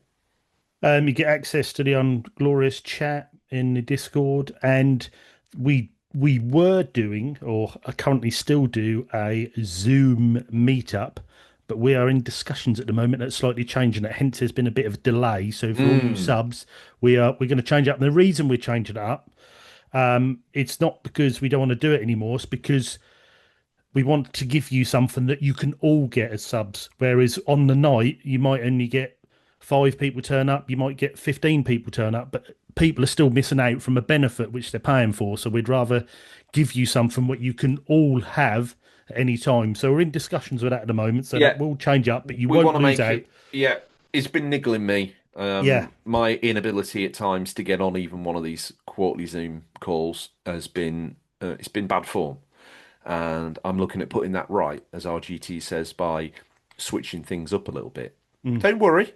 The good news is you get even more. Yeah, definitely. So that's something that you'll get more out of, and you can all have it when you want it, rather than if you can't make the call, you've missed out. We don't think that's quite fair, but we'll in the Unglorious chat, we'll drop something in there in the next week or two, and let you know what our plans are for that, and see what you think. What So. else can they get, RGT? Oh well, you get so you'll get the new thing that's coming. You'll get Unglorious Chat. You get read out on every show, and as you go up to $5, part of that one you'll get those three plus a yearly bit of art merch. If you go if you Oh, go up to $8, you get a bit of yearly art merch and you get a mug. If you go up to $10, you get a bit of art merch, you get a mug, and you get a T-shirt. is So my special Georgie package running still? I think it is, isn't it? I don't think I put a timestamp on it. don't think so, no. So if you join up now for as little as $3, you're immediately going to get sent a T-shirt. Is that correct? You get sent an unofficial Troller podcast T-shirt. Yes. Take us up on that, right? Because Mm, even if you paid $3, by the end of the year you got a T-shirt for. Hang on a minute, they're robbing us. That's how mm, we want it, though, isn't it? mm. Yeah, that is a bargain. That is a We don't bargain. want to get cash overburden, but it's very useful for us to help do things with the show, help us promote the God, show, yes. to Yes. produce the things that we give away, to be able Events to. as well. Events need paying for. They're not cheap. Is there anything you can announce about that at the moment? Yes, we are now confirmed as being at OLL 26 in Epic TV Studios in Norwich on the 11th of April on a Saturday, which is being hosted by the one and only Dominic Diamond. We So finally made it, boy. yeah, so yes, we will be there. We're gonna have a little table there like we did before at OLL, which, to be fair, out of all the venues we've done and all the things we've done, OLL is one of the very best. There's Dude, great we're ones. not getting the small table. No, I well, I'll talk to you about tables, but anyway, yes, we will be wanted there. big table. I know what you wanted. Um, you always want it big. So yeah, so we'll be there with a bit of UCP, a bit of flashback. We'll Beautiful. be yeah, there'll be bits and pieces there. Come and have a chat. Come and say hi. I would imagine you'll have all your usual regulars as it's in Norwich. You'll have Ashens there, and there'll be a lot of guests and bits and Oh, pieces. The lovely Stuart. So I'm looking forward to that. yeah, there's normally Slopes will be there, I bet. I would imagine so. Slopes, Kim Justice, all the really good ones who are, normally round at I these see it events now. together. Flashback versus UCP versus flashback Mm, around big table, huge table. It's like bloody Bruce Wayne's dining table. You're at one end, I'm like, RGT, can you pass me the salt? Then you turn up 3 weeks later with a beard, like, here you go, mate. That's the sort of table I'm talking about. Yeah, so if you listen or if you're new, come and say hi if you're going to the show. So it should be good as events on and stage and bits and pieces. So that'll be a Yeah, good it's a day. great day. Yeah. Be a good day, We look forward to seeing you. We'll be doing some shenanigans, no doubt. probably. Um, we attempted to record there before. That didn't work out, did it? So, No, it's a different venue this time, so we'll see what we can do as far as live things go. If we can, we will. If not, we might be able to catch a few people for a bit of a chat and we'll then definitely get do a that giveaway, recorded. though, won't we? A Stingray's boot style giveaway, I feel. We'll do a giveaway. We'll probably have a bit of merch here as well. So if you fancy grabbing yourself I'm now currently Oh. having a Flashy B t-shirt design being done. So we'll have some Flashy B t-shirts there, I would imagine. We'll have some UCP stuff, bit of Ooh. artwork. We'll have some bits and pieces. So yeah, keep an eye out for us. You'll see us. You'll see us. You'll probably hear us before you see us, but we'll be. We'll get some. We'll put a shout out as well because we might need some team member support, might we not? Yes, yes, we will. So hopefully we'll get. Hopefully me, you, and Scott will be there. Oh, So yeah, Scott on a stand with us. yes. Oh, I can't. I Can't don't. promise yet. He's trying to make it if he can. Oh, Scotty, baby. So Who you says just I'm even going yet? you are. Am I contractually obliged? Am I on the poster? Well, you will be, yeah. Hmm. You're the main man, aren't you? No one wants to see me on the poster, and no one will turn up. I'll kill I the won't. show. I'm not doing the poster unless you're on the poster, and Scotty's got to be on the poster, and then we need to airbrush in Seb as well. Yeah, Maybe use the artwork. yeah, do that, and I'll do. But yes, so yeah, 11th of April. Get your tickets as well. Go over to just Google OLL tickets and you'll see them. I think they're on Eventbrite. I think they might be. But yeah, you can go over, get your tickets, and we'll hopefully see you there. Should be good. Very much so.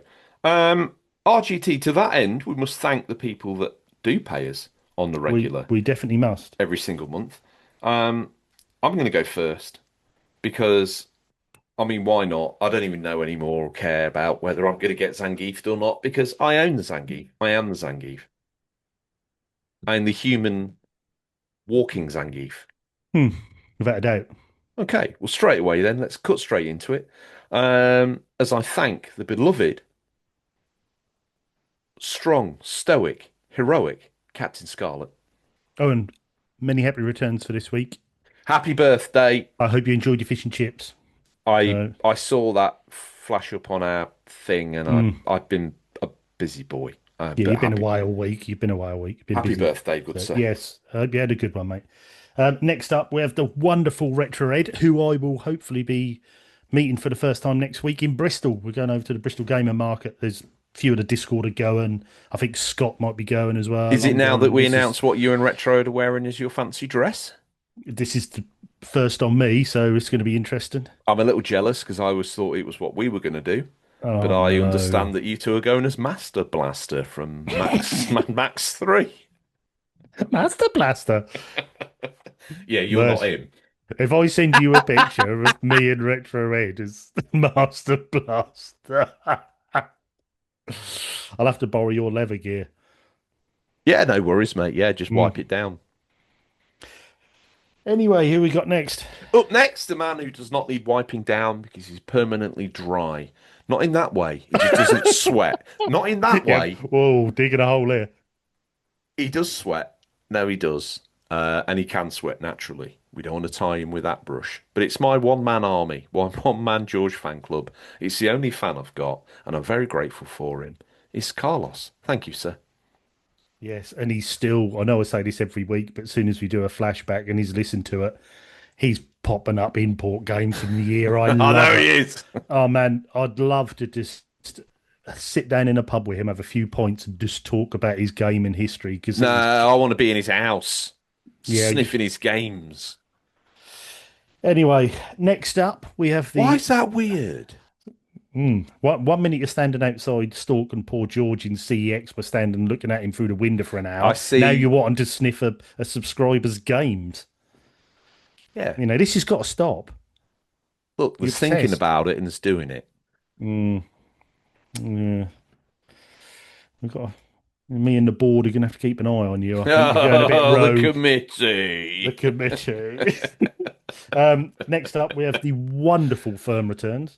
So if you want any financial advice and you want it to be firm and you want to get a return on your money, you need to go and see firm returns.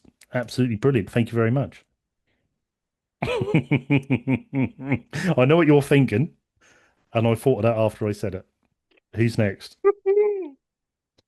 Mm, Someone who I want to be firm. It's Silver Hook Electrical Contact Cleaner. Big Jesus. sponsor. Yeah. That I Uh, don't know about. don't forget their 500 milliliter can of electrical contact cleaner is all you need for your retro gaming needs. Hmm. Who's next, RGT? Next up, we have the wonderful Trestles of New York, long-term supporters of the show, and we thank you very much indeed for your continued support. So thank you. Well done, Trestles. Hopefully get over and see you soon. Up next, Oh, he cuts a fine figure of a man. He's a mm-hmm. keeper of the peace. He's a wonderful looking man, and some say he's got a big piece. It's Roast Space Monk. And he's also, if you don't know, he's going for a full Dreamcast collection. He's had a bit of a Dreamcast little spurt at the moment, so he's been dropping a few games onto our listeners' Stingray. So I don't know. Let us know in there, mate, what number you're up to, because I would imagine you're getting close to a full collection there. But yeah, he's not to say he's had a Just bit a of a little spurt. spurt. Just a little spurt, one or two has just dropped on there. I reckon I think You know. if he got a big bonus at work, then he'd have a massive spurt, I expect. Oh God, won't we all? Mm, mm. Next, it's the Italian stallion. Everybody stand up, sir, and salute Italian flag. Gaming controller emojis, sir. And everybody sit down now, sir. Stammi bene. Ciao. Beautiful. I did an Thank you. old school Bada Bingster. Oh, and Bada Bingster, I know I still haven't uploaded your artwork you've done for me on the hidden gems for them last few. It's Oh, because I've GT. listen. Here's the reason. No, I'd written them all out, and you can't edit Rip. on. I'd written, I'd wrote them all out, and and you can't edit to add the pictures back in. I've got to delete and write them all out again. You can't do it on Discord, Oh, so that's my fault. So I've got to do them all again. So I will do, and I will add them on when I get a chance. But yes, thank you again for this is that. what happens when you upgrade from crayon. Yeah, exactly. Give me technology and I'll ruin it. A Spectrum, I'll load a tape. That is it. Um, Next up, we have the wonderful Tingle Tuner, and well done on running that marathon. It looked like a monsoon the other day. Well done on that. You were running through like knee-deep water. I I mean, think what you fair need to play, remember about fair Tingle play. Tuna, mate, is that he moves that quick and that stealthily that he did not even get wet. Mm. That's either that, or he maybe heard that in the CEX there was a rare Fire Emblem RPG, and there was only one copy left, so he went cross country, That's like a what rocket to get it.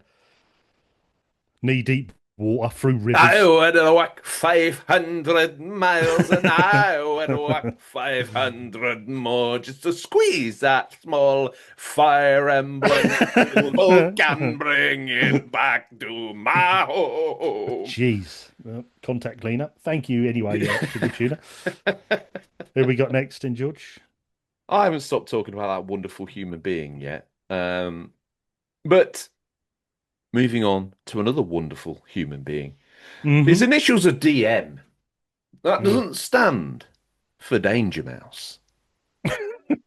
It stands for Digital Monkery. Mm. He's one of the rootin' tootin' Winchester boys. Contractually obliged now to lock in on that because Mm-hmm. apparently artwork reasons. Yeah. But some also know him as the Jane Fonda of the Discord because he likes to get quizzical.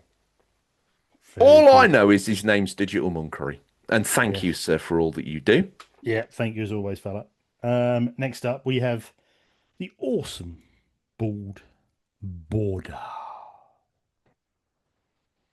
Thank you, my man, as always. Another Up long time one. next, rolling in a preemptive strike under the TV facility in Norwich's outer security gate comes Boba Loba going brown. He's abseiled off the roof RGT and he's planted sticky bombs on all the strategic locations to make sure that we get maximum, much like a flasher, exposure at OLL.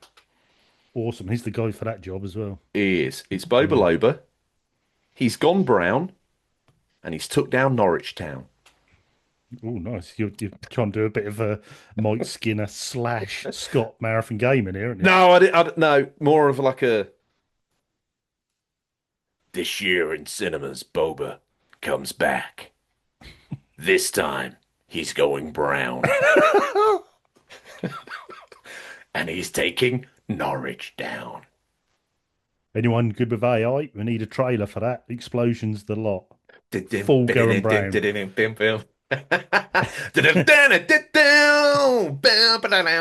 Here he comes, like boom, shooting from the hip. To all the young listeners that follow the show, I know there's a lot of you. That was the theme tune to the A-Team. It was a big Google it. show in the 80s. Google it. Google it. I'm not going to bore. I'm not going to bore you with No. it now. Um, Um. Oh, we I better let both you do this earned at one. the same Yeah, time. you better do So, this one. my beloved, I rocked him on my knee. Although I entered his family, not him, his family, when he was already a full-grown man. Um, Unfortunately, it didn't work out with his mother. But the good thing is, it worked out with him. He's my stepson from a woman I don't even talk to anymore. Yet I still love him as if he ejected from my own cassette deck.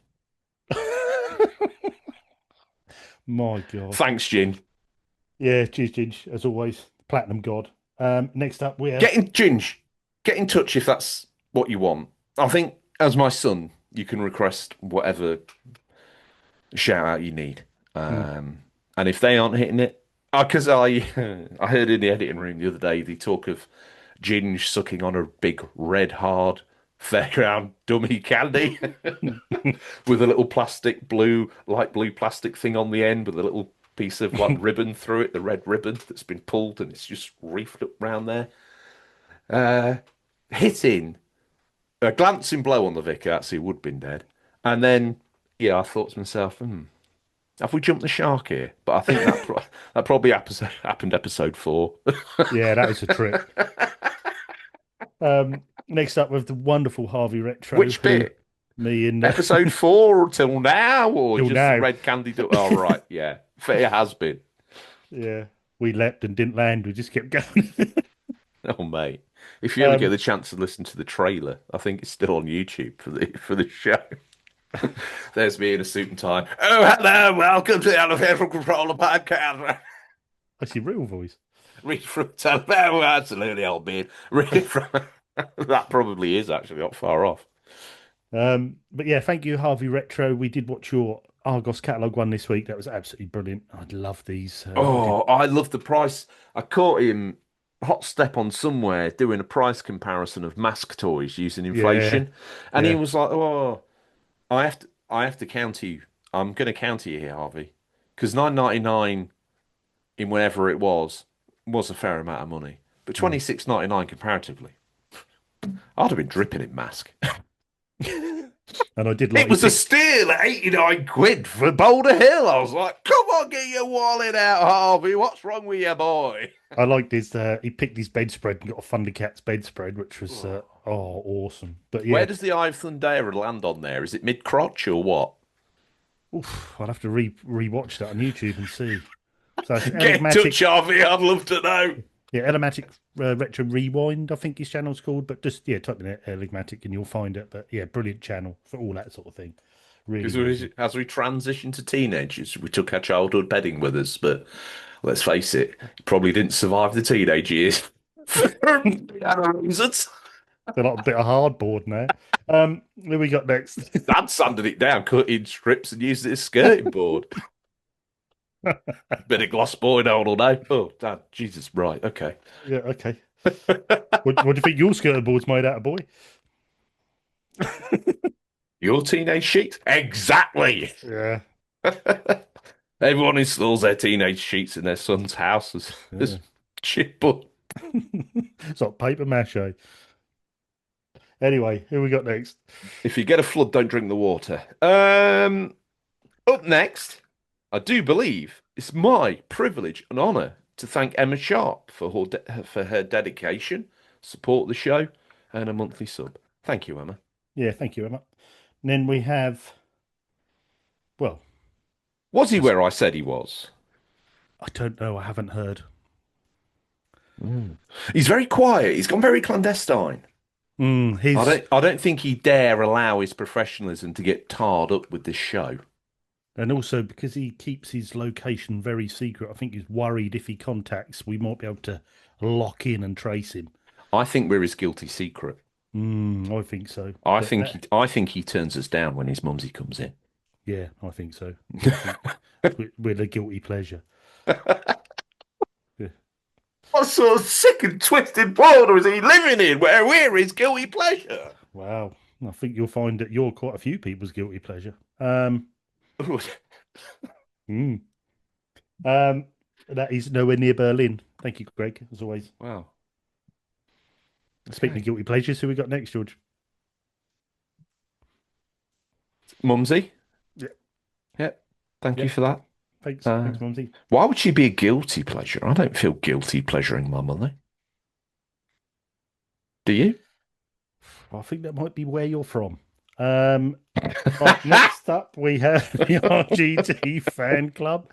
Thank you as always. Yeah, brilliant. Really appreciate the support. You never gone down with Mumsy Who to we got shops next? or anything like that? Or Who we got next, George? bought her a present there, jewelry, pearl necklace, something like that? Who we got next, Sir George? Jeez, my God. If you're still tuned in, thank you very much for your I didn't persistence. know quite where I was going when I set off, but then I was like, Nor what did I. happened? That's why I was trying to change subject, but it didn't Why would work. you? This is the UCP. It's not Flashy B. I think we've both been Contact very cleaner kicked guilty. in. Nah, I've woke up back end of the show. I was like, no, this has been way too like Mm, staid. We were like two news journalists in this show up to this I know point. it's quite a nice change. So we got to, Was oh, well, we can't, it can't always be like that. we never are like that? This today we were. This is Mm, just one of those moments where I've just had an out of body experience and realised that we've been very grown up. mm, sort of, yeah. Don't let it carry on. No, I won't. Up next, it's my pleasure and my honour to say thank you to the RGT fan club for everything you do. I've already done that. You don't read out your own fan club. I've just done it. But thanks for giving them a double shout. Mum and dad Mm, in one. yep. So next, okay, right. Well, I'll tell you a story about this guy. My good God. Oh no. Buckle up. During the space race, Russia and America fought very hard over Ginge and Pete Brocklehurst because underneath all the smoke and mirrors of flames and rocket fuel was actually two men just oofing these things up into space. And he's Wow. famous for it. His name's Mm, Pete Brocklehurst. mm. Some He's say is he's a significant unit. in the next evolution of technology is Leo Spitz. Oh wow. Yeah. I For didn't what know he that. single-handedly did. Ginge, Mm, on the other hand, over in Russia, he had a bit of a bad do. I think he lobbed Kaika the dog into the wrong orbit. He got a bit upset, bless him, because no one likes to see a dog get hurt, do they? You know, mm. watch a million people get shot, but one dog gets shot in a film, people walk out. So Ginger was upset about this, and he nearly wanged Yuri Gagarin into orbit around Mars, but he only had enough food for an up and down. So it's a bit of a tight old do. Wondered where you were going then. Thanks, Pete. Brain had to correct a word then. Um, Which bit did I? um, Was it next up, oofed it? Was it oofed it up and down? no, it was wanged. Oh, Um, he wanged it. mm. What? Yes, that's a bloody good way of describing that. There is, but I thought you were going down a different route. Next up, we have Billy Marmite. Thank you very much again, as always, Billy. Don't forget, if you want to join Discord, come jump on, say hi if you want to. Okay. Please. Which means I get You going to give me direction for this No, RGT or just what? I just want you to freestyle it. Okay. La la la la la la la la la la. Geez, these singing lessons have gone a bit far. Fa, fa, Father, oh, Eve. Wow, that sounded like a guilty pleasure phone down job, that one. Yeah, I got a bit tantric, so there's a couple of bits stuck in my back pipe. So when it finally came out, it was quite the journey. Wow. Kind That's of one way of kind of describing it. unspooled like toothpaste out of a tube. Wow. Anyway, thanks to all the subscribers. Um, Sorry about that ending. That's probably not what you wanted to hear, especially if you're eating your tea. But thanks all for subbing. George is gone at the moment. Yeah, he's had far too much contact cleaner today, so I Oh need. wow, mate! It's just like the most solid show, and then you're like, "You're at your tits on contact cleaner." Oh, how dare you! I, Oh, I've got to make some excuse for I've checked. I'm just off the chain. Crazy, crazy you. guys. Crazy off the chain. I'm Cliff, baby. Oh my Yeah, God. Anyway, yeah. I don't think the show's got enough Cliff Richard in it. Actually, of all those '80s heroes, never been proven to be guilty. He is the Saviour's Day. hmm apparently so. Yeah. Do you sing the Millennium Prayer to get yourself to sleep at night, or Yeah, daily. That's how I get Mrs. RGT off to sleep. if we ever need to change a theme tune to this show, I think I'm going to make a Wow. large vote for that. Yeah. My God. That'd be final nail in the coffin of the show, I Wide for think. sound. Oh. That's good, that is. Mm. Stereo. Should we get on to what we're hoping to play? Or, Harvey Retro's buzzing right now. He's like, "Yeah, George, bang them out, mate." Everyone else is like, "Nah, we're done." What are you hoping to play, you little snake? hopefully Turned on start. me again, didn't you? No, I don't think I had noticed. Anyway, you over your tantrum now? You can let me finish? Sure. Give me a moment. Okay. I am now over my tantrum. I shall Thank let you. you finish. Apology accepted. Um, I'm sorry.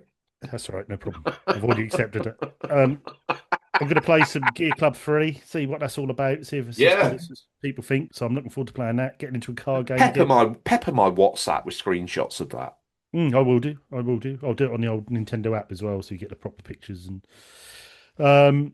Yeah, so play Yeah. some more of that. I will be starting Remember Me for our Gen 7 playthrough, RGT back in the past over on Discord. Final Fantasy 7 Rebirth has come to a bit of a halt because I just want to have the time to play it and I haven't. So I'd like to get back on there and hopefully play some more of my Evercade because I've been on that for a couple of weeks. And also, so I'm saying I ain't got time to play it and I'm lining myself up for all this stuff, but it's all quick stuff. I've also had a bit of a jiggle about. So my bar top arcade machine will be back in business this week. So I'll hopefully fire that up and play some of the classics on there. There's 1,300 games on it, so I've got plenty to play.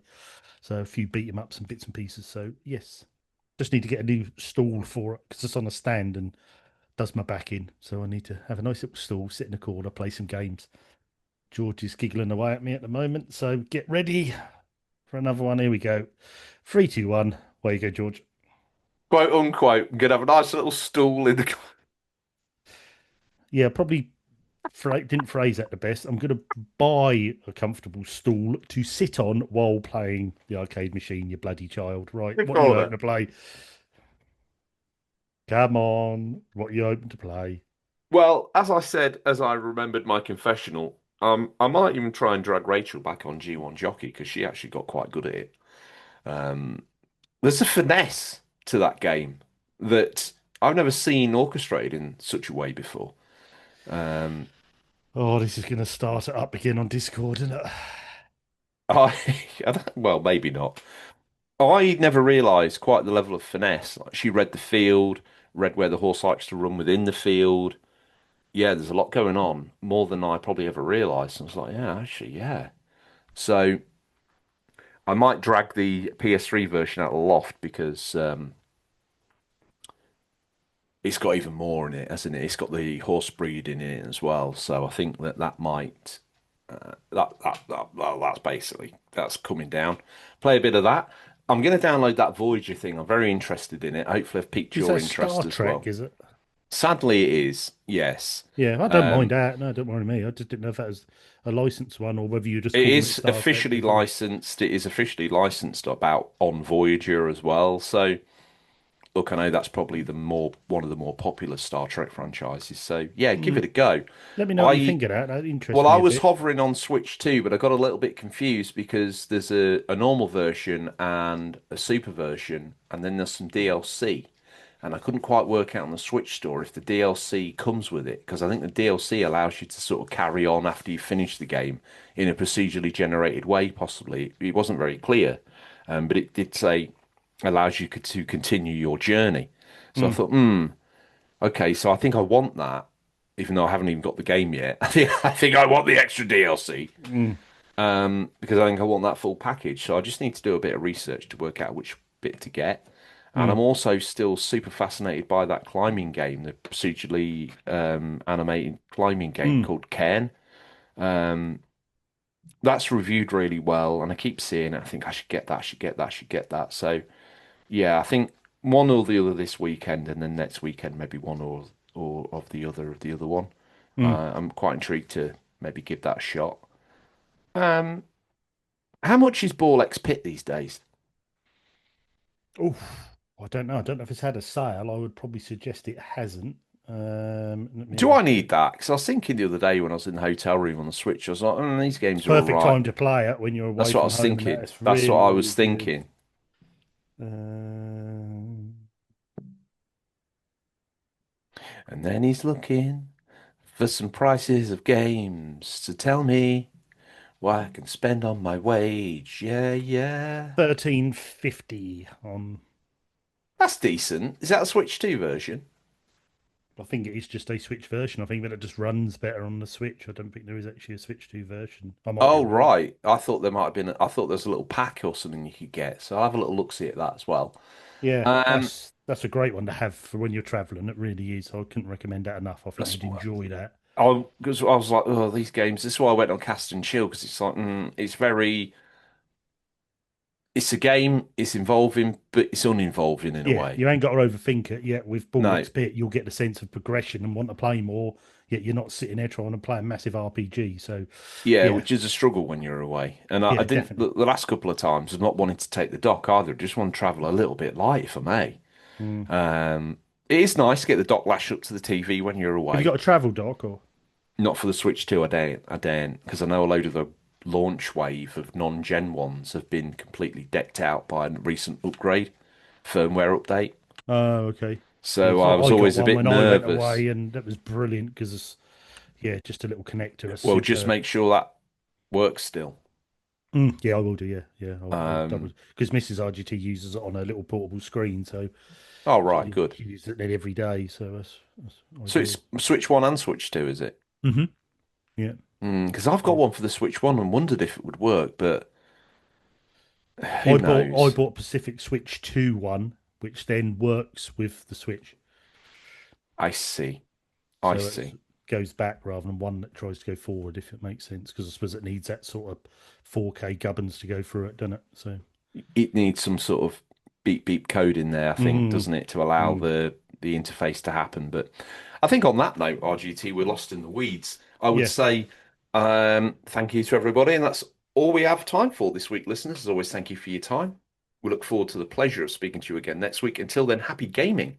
And remember, there's nothing wrong with being given the official controller. It's what you do that counts. See you, everybody. laters.